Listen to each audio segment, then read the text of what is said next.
Ask was the most memorable conversation li kelmet mommok.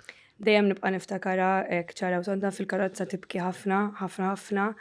U bdiet tgħidli l-mami dejjem kienet tiskuża ħafna ruħha, sorry tal-li qed ngħaddikom minnu, ma nippreferix id-drogi minnkom, it's not about that, inħobb l-iktar ħaġa li nħobb f'ħajti, naf li forsi dak id-diskors li qed ngħid ma nurihx b'azzjoniti imma huwa veru. And I felt it, I genuinely felt it, like naf li mami kienet tħobbna aktar minn kollox. U għalkemm loġikament naf li she did not choose drugs over me and my siblings, emozjonalment ma kontx nafa. Infatti, I have a huge abandonment wound li naħdem fuqha day to day.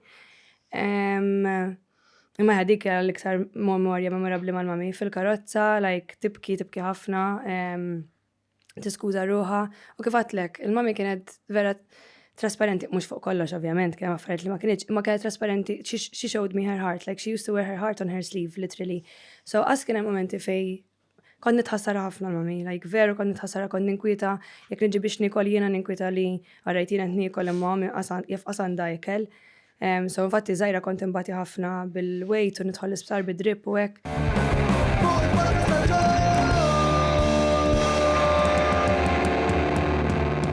Mela, tlaqna?